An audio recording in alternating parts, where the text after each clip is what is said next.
মেসির প্রতি আপনার এই উন্মাদনার কারণটা কি? আসলে এটা তো আজকের কথা না, এটা বলতে হলে বলতে হবে ২০০০ সাল থেকে কথাটা।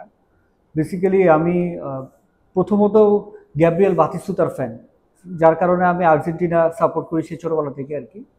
তো ওই আর্জেন্টিনা সাপোর্ট করতে করতে ২০০৬ সালে আপনার যখন দেখলাম আর কি যে তখন নতুন শিরোনাম হলো বিশ্বকাপ শুরু হওয়ার আগে যে নতুন একটা ওয়ান্ডার কিড আসছে আর্জেন্টিনা টিমে, যার নাম লিওনেল মেসি। যদিও ওই ওয়ার্ল্ড কাপে সে ২০০৬ সালে মাত্র একটি ম্যাচ খেলতে পারে আর কি। তো ওইখান থেকে প্রথমত তার সাথে তার নজরে আসে আর কি, তার ব্যাপারটা আমার নজরে আসে আর কি। তো ওখান থেকে শুরু করে করে খেলা দেখতে দেখতে তখন বার্সেলোনার খেলা দেখা শুরু করি, এবং তখন বার্সেলোনার রোনালদিনহো খেলতো। তো তখন দেখলাম যে দুজন রোনালদিনহো এবং মেসি মিলে একের পর এক ম্যাচ তারা জিতে যাচ্ছে আর কি।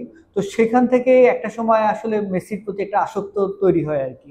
মেসির সাথে আপনার জার্নির গল্পটা যদি আমাদের দর্শকদের জন্য একটু বলতেন, মানে মেসির সাথে দেখা করা এবং তার সাথে মানে ছবি তোলার এই যে জার্নিটা যদি এটা বলতেন। আসলে আমার মতো মেসির আরো মানে পুরো বিশ্বব্যাপী কোটি কোটি ভক্ত আছে, আমিও তাদের মধ্যে অন্যতম একজন ক্ষুদ্র ভক্ত। বাট মেসির সাথে জার্নিটা দেখা করব প্রথম যখন ২০১৫ সালে আমি স্পেনে যাই, বার্সেলোনাতে যাওয়ার সুযোগ হয়। তো তখন বয়স কম, ইউনিভার্সিটির একটা ট্যুরে গিয়েছিলাম বার্সেলোনাতে। তো তখন তার অ্যাড্রেস ম্যানেজ করতে পারি নাই, তো ওই সময় দেখা করতে পারলাম না।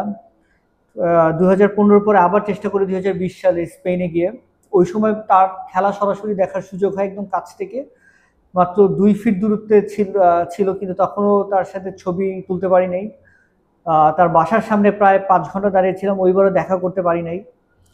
এরপরে আবার ২০২২ বিশ্বকাপে কাতারে গেলাম। কাতারে যাওয়ার পরে দুটো ম্যাচ দেখলাম, এবং ওই সময় অ্যানোতেলার সাথে, তার ওয়াইফ অ্যানোতেলার সাথে ভাগ্যক্রমে দেখা হয়, তার সাথে ছবি তুলতে পারলাম। তো এইভাবে কন্টিনিউ করতে করতে পরবর্তীতে যখন সে ২০২৩-এর শেষের দিকে যখন সে ইন্টার মায়ামিতে গেল, তো তখন থেকেই মাথায় ছিল যে ওকে আমি যদি আমেরিকায় ভিজিট করি তাহলে অবশ্যই মায়ামিতে তাকে চেজ ডাউন করার চেষ্টা করবো আর কি। তো সেই ক্ষেত্রে যেটা করলাম যে ২০২৪ সালে অক্টোবরের ১৭ তারিখে আর কি, প্রায় ৭ ঘন্টা ওয়েট করার পরে ৩ বার সে আমার সামনে দিয়ে যায়। তার তখনও তার সাথে মুখোমুখি হতে পারি না, বাট চতুর্থবার সে নোটিস করে এবং সে দাঁড়ায় আমাকে একটা আপনি কি মেসির জার্সিতে। বউর কথা বলতেছেন? না না না না না না, আচ্ছা মেসির কথা বলতেছি। আচ্ছা এটা তো মেসির কথা তো হচ্ছে তো ২০২৪ সালের ১৭ অক্টোবরের কথা। আচ্ছা আচ্ছা। মেসির ওয়াইফের সাথেও দেখা হয়েছে আসলে আপনার ওয়ার্ল্ড কাপের টাইমে, হ্যাঁ। যেটা ২০২২-এ হয়।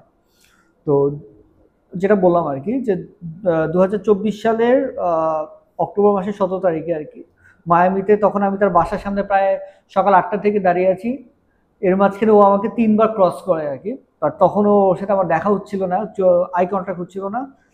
আর বিকাল ৩টার দিকে ফাইনালি আই কন্ট্যাক্ট হয় এবং সে থামে। থেমে আপনার আমি তাকে একটা জার্সি দেই, ও জার্সিটাতে সাইন করে দেয় এবং ছবিটা তুলতে পারি আর কি।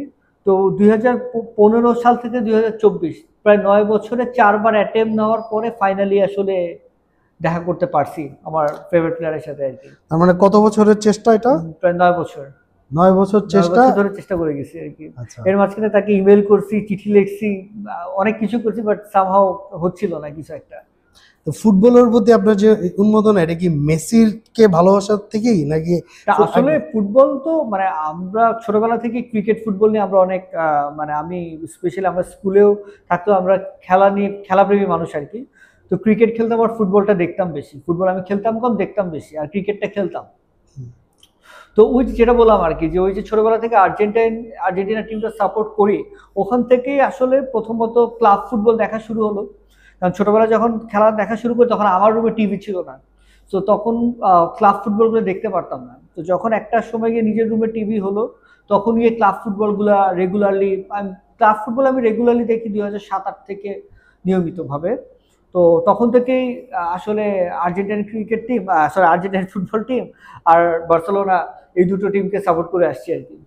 কিন্তু বাংলাদেশে তো ধরেন মেসি এবং নেইমার, হ্যাঁ, এদের উন্মাদনাটা বেশি, মানে বাংলাদেশে তো বেশিরভাগ আর্জেন্টিনা এবং ব্রাজিলের সাপোর্টারটা বেশি। জি জি জি। তো মেসির প্রতি আপনার যে ভালোবাসা, এই তো। নেইমারকে নিয়ে আপনি কি বলবেন? না আসলে নেইমারও আমাদের অনেক ফেভারিট একটা প্লেয়ার, কারণ নেইমারও বার্সেলোনায় ৪টা সিজন খেলেছে এবং মেসির অনেক ভালো বন্ধু সে। এবং এবং পুরো বাংলাদেশে কিন্তু দুটো টিমেরই সাপোর্টার সবচেয়ে বেশি, একটা আর্জেন্টিনা একটা ব্রাজিল। কিন্তু আমি বলবো যে শেষ কিছু বছর আর্জেন্টিনার সাপোর্টার অনেক বেশি হয়েছে এই কারণে, কারণ আর্জেন্টিনা অনেক দিন ধরে কিছু জিতছিল না, প্রায় 32 বছর তারা ওয়ার্ল্ড কাপ বিহীন ছিল। এবং সেই সময় হাঁটতে হাঁটতে আসলে একটা দলের সমর্থকদের মধ্যে জেদ ধরে গেল যে কতদিন আমরা সমর্থন দিয়ে যাব যতদিন না জিতবে। তো এর কারণে আমি বলবো যে বিগত কিছু বছর আর্জেন্টিনার সাপোর্টাররা আপনার একটা বড় একটা কমিউনিটি বিল্ড আপ হয়েছে। এবং ব্রাজিলও রিসেন্টলি তারা কিছু বছর ধরে একটা ব্যাড ফেজ গো থ্রু করছে। আমার ধারণা খুব দ্রুত তারাও শিরোপা জিতবে এবং তারাও না আমি উন্মাদনাটা প্রকাশ একটু করতে একটু পারবে। থামাই, হ্যাঁ সোনাটা আপনাকে একটু থামাই। আমার প্রশ্ন ছিল ধরেন যে নেইমারও তো একজন ভালো প্লেয়ার, হ্যাঁ, আপনার ভালোবাসাটা শুধু মানে মেসির প্রতি কেন এত ওই উন্মাদনা, যে নেইমারের বললাম প্রতি যে কেন? এটা ইনহেরিটেন্স, কারণ আমি যে ছোটবেলা থেকেই আর্জেন্টিনা, বাতিস্তুতা এদেরকে ভালোবাসছি। তো ওই সূত্রে তো আপনার দেখা যাচ্ছে যে আর্জেন্টিনাতে 2006 সালে যখন মেসি আসলো তখন তাকে দেখলাম। এখন যেরকম আর্জেন্টিনার নতুন নতুন জেনারেশনের প্লেয়াররা আসতেছে, অ্যালেক্সিস ম্যাকঅ্যালিস্টার, তারপরে এনজো ফার্নান্দেজ, এখন এদের খেলা দেখে ভালো লাগে, জুলিয়ান আলভারেজের খেলা দেখে ভালো লাগে। তো যেহেতু ছোটবেলা থেকে আমরা একটা রাইভালরি দেখে আসছি যে আর্জেন্টিনা যদি তুমি সাপোর্ট করো তুমি ব্রাজিলের কাউকে সাপোর্ট করতে পারবে না। শুধুমাত্র আমার মনে হয় নেইমার এবং মেসির ক্ষেত্রে ব্যতিক্রম, কারণ একমাত্র দেখলাম যে এবার লাস্ট ওয়ার্ল্ড কাপের টাইমে কিন্তু ফাইনালে ব্রাজিলের সাপোর্টাররাও চেয়েছে মেসি যাতে ওয়ার্ল্ড কাপটা জিতে। সেভাবে আমার ধারণা বা আর্জেন্টিনার সাপোর্টারদের কিন্তু নেইমারের প্রতি একটা অন্যরকম ভালোবাসা আছে, তারাও নেইমারকে ওইভাবে দেখতে চায়, শিরোপা সহ দেখতে চায়। আচ্ছা, ওয়ার্ল্ড কাপ জেতার পরের অনুভূতিটা কি ছিল? তখন কি মেসির সাথে আপনার কথা হয়েছিল কিংবা? না না না না, ওয়ার্ল্ড কাপে সময় আসলে ওয়ার্ল্ড কাপ দেখতে যাব এটা তো 1-1.5 বছর আগে প্ল্যান করেছিলাম। তো ওয়ার্ল্ড কাপে প্রথম ম্যাচ যেটা দেখলাম সেটা ছিল আপনার মেক্সিকোর সাথে ম্যাচটা, যে ম্যাচটা আর্জেন্টিনার জন্য জিততেই হবে আর কি। এবং ওই ম্যাচটা মাঠে থেকে দেখার মধ্যে অন্যরকম একটা অনুভূতি ছিল, কারণ পুরো স্টেডিয়াম ব্যাপী মেক্সিকোর ফ্যান অনেক বেশি ছিল। আপনি হয়তো বা জানেন কিনা যে ওয়ার্ল্ডের সবচেয়ে বেশি ক্রেজি ফ্যান কিন্তু ফুটবল ক্রেজি ফ্যান হচ্ছে মেক্সিকান ফ্যান, তারপরে আর্জেন্টিন ফ্যানরা। তো মেক্সিকোর ফ্যানরা এমন প্রেশার দিচ্ছিল তাতে মনে হচ্ছিল যে ম্যাচটা শেষমেশ বের হয় কিনা। বাট আলটিমেটলি প্রায় 60-70 মিনিটের মাথায় গিয়ে মেসি গোলটা পায় এবং আর্জেন্টিনা ম্যাচের নিয়ন্ত্রণটা নেয়। তো দেখা যায় যে আপনার ওইটার পরে পোল্যান্ডের ম্যাচটা দেখলাম যেখানে মেসি পেনাল্টি মিটা মিস করছে। তো আমি যেই কটা মেসির ম্যাচ এখন পর্যন্ত মাঠে গিয়ে দেখেছি প্রত্যেকটাই আমি দিন শেষে ওকে জিততে দেখে বেরোয়েছি আর কি। তো যেটা বলছিলেন আর কি যে ওয়ার্ল্ড কাপের নিয়ে আসলে যে প্ল্যানটা করেছিলাম এবং ওয়ার্ল্ড কাপ জেতার যে অনুভূতি, এই অফিসে আমরা একসাথে প্রায় 100 জনের মতো লোক মিলে আমরা ওয়ার্ল্ড কাপ ফাইনালটা দেখি। আমার কাছে এখনো ভিডিও আছে যে আমরা একসাথে অনেকে কান্না করে দিছিলাম যখন ফাইনাল পেনাল্টি শুট আউটের পর বাঁশিটা বাজে। তো এটা আসলে অন্যরকম অনুভূতি, কারণ আমি দিনের পর দিন ছোটবেলা থেকে এই দলটাকে খালি হাঁটতে দেখে আসছিলাম, ফাইনালি যখন জিতে দেখি তখন এটা অন্যরকম ভালোবাসা জন্ম নেয় আর কি। আচ্ছা, আপনার পাশে যে মেসির সাথে আপনার যে ছবিটা, হ্যাঁ, মানে এটার ইতিহাসটা কি একটু বলবেন? এটা এটাই কিভাবে? যেটা একটু আগে আপনাকে বললাম আর কি, যে আপনার গত বছরের 24 অক্টোবর, সরি গত বছরের অক্টোবর 17 তারিখ আপনার প্রায় মায়ামিতে মেসির যেই এলাকায় থাকে ওখানে প্রায় সকাল 8টা থেকে ছিলাম, দাঁড়িয়েছিলাম, চেষ্টা করছিলাম তার সাথে আই কন্ট্যাক্ট করার, কিন্তু হচ্ছিল না। 3বার তার গাড়ি আমাকে ক্রস করে বা সে খেয়াল করে নাই। চতুর্থবারের বার সে খেয়াল করে এবং দাঁড়ায় দাঁড়ায় আর কি, তখন ছবিটা সে তোলে আর কি, এবং আমি তার থেকে একটা সাইন নিই জার্সিতে। প্রথম মেসির সাথে আপনার প্রথম কথা কি ছিল, কি বলছিল? আসলে আসলে ওই মোমেন্টে মানুষ ব্ল্যাঙ্ক হয়ে যায়। আচ্ছা। মেসির পাশে সুয়ারেজ বসা ছিল, বাট সামহাও আমার নোটিসই করি নাই যে সুয়ারেজ ওখানে ছিল। কারণ যেই আপনার ফেভারিট প্লেয়ারকে আপনি 9 বছর ধরে চেষ্টা করছেন দেখার, ফাইনাল যখন আপনি সামনে পান তখন আসলে আপনি অনেকটা বাকরুদ্ধ হয়ে যান। হ্যাঁ, সো আসলে খুব বেশি কিছু বলার সুযোগ হয়নি, শুধুমাত্র সয়েদে বাংলাদেশ বলতে পেরেছিলাম, বিকজ সয়েদে বাংলাদেশ মানে হচ্ছিল আই এম ফ্রম বাংলাদেশ। এতটুকু আসলে বলার সুযোগ হয়েছিল এবং সে একটা স্মাইল দেয় এবং জার্সিতে সাইনটা দেয়। আচ্ছা, আপনি মেসির সাথে ছবি তুলেছেন, মেসির ওয়াইফের সাথে আপনি ছবি তুলেছেন, মানে দুজনের সাথে আপনার সম্পর্ক হ্যাঁ, আমার ভাগ্যক্রমে দুজনের সাথে আমার ছবিটা তোলা হয়েছে। মানে দুজনের সাথে, দুজনের মধ্যে আপনার কার সাথে একটু কমিউনিকেশন বেশি হয়, না, কথাবার্তা হয়? কমিউনিকেশন বেশি যদি হয় বলতে পারি তাহলে আমি বলবো অবশ্যই অ্যারোতেলার সাথে, বিকজ পোল্যান্ডের সাথে ম্যাচের দিন আমি যখন তাকে ডাক দেই, সে অনেক দূরে ছিল, তো সে আমাকে হাত দেখায় বলে ওয়েট করো আমি আসছি, এবং 5 মিনিট পরে সে আসে।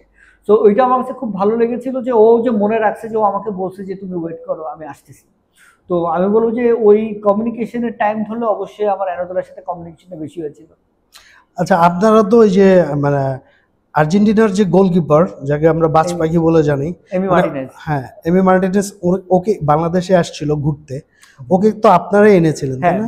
বেসিক্যালি এমি মার্টিনেজকে বাংলাদেশে আনেন হচ্ছিল আমাদেরই গুরু শতত দত্ত দাদা। উনি ইন্ডিয়াতে কাজ করেন আর কি, বেসিক্যালি ফুটবল প্লেয়ারদেরকে নিয়ে কাজ করেন, এবং উনি একমাত্র ব্যক্তি যিনি কিনা ডিয়েগো ম্যারাডোনা এবং পেলেকে উনি কলকাতা নিয়ে এসেছিলেন। তো উনি বাংলাদেশে এমি মার্টিনেজকে নিয়ে এসেছেন, এবং উনার সাথে কাজ করার সুযোগ হয়েছিল এই ইভেন্টটাতে বাংলাদেশে।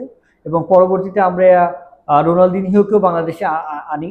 তো এমি মার্টিনেজের সাথে এক্সপিরিয়েন্সটা খুবই অন্যরকম ছিল, কারণ ও ইংলিশ অনেক ভালো বুঝতে পারে এবং বলতে পারে, তো ওর সাথে অনেক কমিউনিকেশনটা হয়েছে আর কি। আপনি হয়তো বা দেখতে পারবেন, আমার সাথে ওর ছবিটা আছে। হ্যাঁ, আমরা আপনার অনেকগুলো ছবি দেখলাম, মানে অনেক প্লেয়ারের সাথে। আমরা আস্তে আস্তে আস্তে ছবিগুলো দেখবো, কিন্তু আমার আপনার কাছে যেটা প্রশ্ন, মার্টিনেসের সাথে আপনার যেহেতু অনেক কথাবার্তা হয়েছে, মানে ওইখানের এমন কিছু কি আছে স্মৃতি যেটা আসলে আপনি কাউকে বলেন নাই বা বলার মতো? আসলে হ্যাঁ, একটা জিনিস আছে, সেটা হচ্ছিল মার্টিনেজ যখন আসে, তো তখন আমরা ওয়েস্টিন হোটেলে রুম বুক করি আর কি। তো আমাকে দাদা বলেছিল যে সনাট তুমি একটা রুম বুক করো। তো আমি র্যান্ডমলি রুম বুক করি, এবং আমার রুম নাম্বারটা পড়ে 802। এবং তারা তখনও আমাকে বলে নাই যে আসলে এমি মার্টিন্সের রুম কোনটা বা ওর জন্য কোন রুম বুক করা হয়েছে। ইভেন্টের দিন সকালে যখন ও আসে, তখন দেখি যে 801 রুমটা এমি মার্টিনেসের, আমার পাশের রুমটা ছিল বেসিক্যালি। তো এটা আমার কাছে একটা ডিফারেন্ট ভাইব ছিল, যে ওকে আমরা দুজন একই সাথে পাশাপাশি রুমে ওই দিন স্টে করেছিলাম। তো দ্যাট ওয়াজ এ ভেরি, মানে আমার কাছে বলবো যে ওই দিন লাকও অনেক ফেভার করছে, কারণ ওয়েস্টিনের রুমের অভাব নাই। সো এটা, এবং আমি যখন রুমটা বুক করি, আমি তখন তাকে বলিও না যে আমি কি কারণে রুমটা বুক করতেছি। তো এটা খুবই র্যান্ডমলি আমার সাথে ঘটনা ঘটে যায় যে দুজনের রুমটা পাশাপাশি হয়। আচ্ছা, আপনার যে এত প্লেয়ারের সাথে আপনার সম্পর্ক, ছবি তুলেছেন, এরা তো আপনার মোটামুটি সবাইকে আপনার সাথে মানে কানেক্ট ফেসবুকে বা? Actually I am just a fan. আচ্ছা, আমি just a fan. R football নিয়ে যেহেতু আমরা কাজ করছি, আমি আপনার ফুটবল প্লেয়ারদেরকে নিয়ে কাজ করছি, সো ওই সূত্রে যতটুকু আপনার কমিউনিকেশন হয়েছে অতটুকুই আসলে। তো ভবিষ্যতে কি নেইমারকে বাংলাদেশে আনার কোনো ভবিষ্যতে নেইমার মেসি দুজনকেই 1 by 1 ইচ্ছা আছে আনার। গত বছর আমরা ডি মারিয়াকে আনার কথা ছিল আর কি, বাট ডি মারিয়ার ইভেন্ট শিডিউলটা ছিল জুলাইয়ের লাস্ট উইকে, বাট সামহাউ দেশের পরিস্থিতির জন্য শেষ পর্যন্ত আমাদেরকে ইভেন্টটা ক্যান্সেল করতে হয়, যার কারণে আমরা ডি মারিয়াকে ইভেন্টটা করতে পারলাম না। বাট আমাদের ইচ্ছা আছে আর্জেন্টাইন প্লেয়ার, ব্রাজিল প্লেয়ারগুলোকে বাংলাদেশে আনার, কারণ বাংলাদেশে যে ফুটবলের নতুন যুগ শুরু হয়েছে, এবং মানুষের যে এই খেলাটার প্রতি ভালোবাসা, এটা তারাও জানে। ব্রাজিলের প্লেয়াররা কিন্তু জানে, আর্জেন্টিন প্লেয়াররা জানে যে বাংলাদেশে তাদের একটা বিশাল ফ্যান বেজ আছে। তো আমার ধারণা তারা বাংলাদেশের মানুষটা অনেক খুশি হবে তাদেরকে যদি কাছ থেকে দেখতে পায়। সোনেট, আপনি তো মোটামুটি বিশ্বের অনেক দেশ ঘুরেছেন, অনেক প্লেয়ারদের সাথে আপনার ছবি আছে, সম্পর্ক ভালো। ধরেন এই উন্মাদনা তো বাংলাদেশের অনেক ছেলেরই আছে, তারাও মানে মেসির সাথে একটা ছবি তুলতে চায়। বা এখন এই যে এই জার্নি, আপনার যে জার্নি, এটার পিছনে তো আসলে টাকা পয়সারও একটা ব্যাপার, অবশ্যই ভিসা পাওয়া একটা ব্যাপার, এই প্রসেসিংটা তো আসলে সবাই পারে না। মানে আপনি জিনিসগুলো কিভাবে করলেন? কিভাবে বললো, যেটা হচ্ছিল যে এইসব করতে গেলে আসলে ব্যক্তিগত সেভিংস বলে কোনো কিছু থাকে না, এবং এখনো অ্যাকচুয়ালি দেখা গেছে যা ইনকাম করছি আসলে এগুলোর পিছনে আমার খরচ হয়ে গেছে। কারণ আমি গ্র্যাজুয়েশন কমপ্লিট করে 2015 সালে, এরপর থেকে চাকরি ব্যবসা নিয়েই আছি। তো তখন থেকে আসলে যেটা বললাম আর কি, যে আমার ফ্যামিলি বলতে পারেন, আমার ওয়াইফ বা আমার ফাদারের অনেক সাপোর্ট ছিল, যে তারা এগুলো আমাকে মানা করে নাই। আচ্ছা, কারণ নর্মালি যেটা হয় যে সবাই আগে একটু সেভিংস করে তারপর এগুলো চিন্তা করে, তো তখন যেটা করেছে আসলে ইনকামের পুরোটা এটার পিছনে খরচ হয়ে গেছে। সো দেখা যাচ্ছে, কিন্তু আমার ওয়াইফ আমাকে মানা করেনি, আচ্ছা ঠিক আছে তোমার এটা চাচ্ছ করো।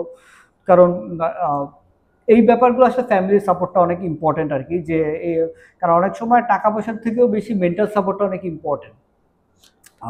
আর যারা করতে যায় সেটা হচ্ছে যে এইসব ব্যাপার আসলে একটু প্যাশনটা লাগে, যে ঠিক আছে আমি অন্য একটা জিনিস স্যাক্রিফাইস করবো, কিন্তু যেহেতু আমার এটা ভালো লাগে আমি এটা করবো আর কি।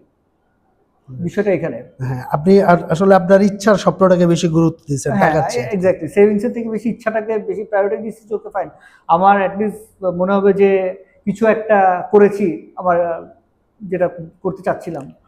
সামনে আপনি আসলে কোন ধরনের পাগলামি করবেন বলে আপনি ভাবতেছেন? সামনে একটাই মাত্র বিগ প্ল্যান, সেটা হচ্ছে লিওনেল মেসিকে বাংলাদেশে আনা, দ্যাটস ইট। মানে এটা এটা যদি নিয়ে করতে পারি, ডান, আই এম ডান। যে হ্যাঁ ঠিক আছে, কিছু একটা মার্ক করতে পারলাম আর কি। মানে আপাতত কি এটাই ভাবতেছেন মেসিকে বাংলাদেশে আনবেন? জি। মানে এটা কবে নাগাদ প্ল্যান কিছু আছে আর এটা যেটা 2026-27 মধ্যে ইনশাল্লাহ সম্ভব।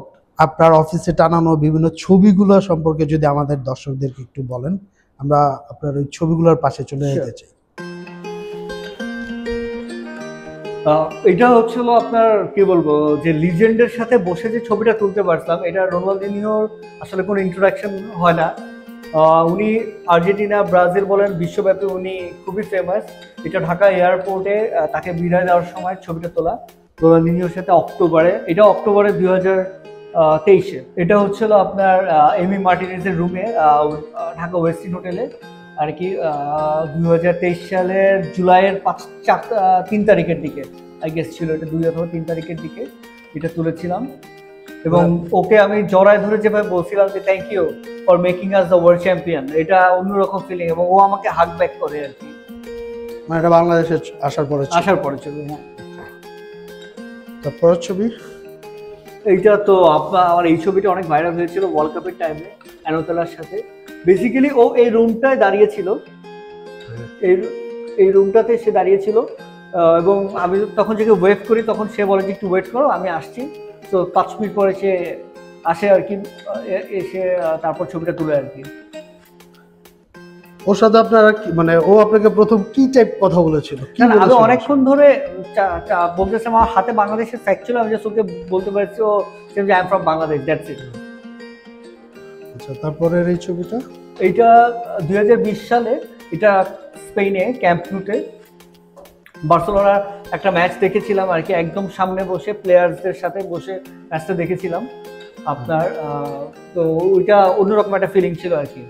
এবং ওই ম্যাচে মেসি গোল করে। তারপরের ছবিটা? এটা হচ্ছিল সেতিয়ান, তৎকালীন বার্সেলোনার কোচ। এটা 2020 সালে ছবিটা তোলা, জানুয়ারি মাসে। আপনার তখন ও নতুন কোচ হয়ে আসে বার্সেলোনাতে, এবং তখনই আর কি আপনার ওই দিন ট্রেনিং গ্রাউন্ডে সে যখন ঢোকার আগে তখন তার সাথে ছবিটা তুলতে পারে আর কি।